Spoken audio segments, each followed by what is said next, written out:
நம்ம சொசைட்டியில் துர்கா பூஜை ஸ்டார்ட் ஆயாச்சு. இன்றைக்கி 5th டே. ஸோ இது வந்து பார்த்திங்கன்னா லேடிஸ் மட்டும் சேர்ந்து ஸ்டார்ட் பண்ணது ஒன்று. இப்போ வருஷம் பண்ணிகிட்டு இருக்கிறோம்.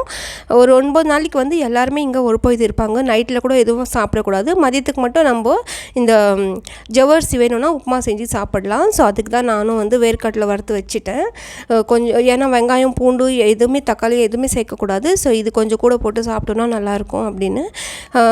நான் பார்த்திங்கன்னா நான் ஈவினிங்க்கு இந்த சாரி தான் கட்டியிருந்தேன். First day yellow colour. So டெய்லியுமே ஒரு கலர் பேஸ் பண்ணி சாமிக்குமே புடவை வந்து அவங்கவுங்க வேண்டிக்கிட்டு வைப்பாங்க. ஸோ அதுவே வந்து காலையில் கட்டிடுவாங்க. அடுத்த நாள் காலையில் பார்த்திங்கன்னா அதை எடுத்துக்கலாம், இல்லை யாருக்காவது தானம் பண்ணாலும் பண்ணிடலாம். நைட் வந்து பூஜைலாம் முடிச்சுட்டு எல்லாருமே இது மாதிரி வந்து கர்பா டான்ஸ் ஆடுவாங்க. நானுமே போவேன். ஒரே ஒரு ரவுண்ட் போயிட்டு வந்துட்டேன். ஏன்னா அந்த நம்ம லாஸ்ட் இயர் ஆக்சிடென்ட் ஆச்சு இல்லையா, ஸோ அது கொஞ்சம் பெயின் இருந்துச்சு. ஸோ இந்த கலர்ஸ்லாம் வந்து நெக்ஸ்ட் வந்து சாமிக்கு சாத்தினது தான். இன்றைக்கி வந்து ஒயிட்டு.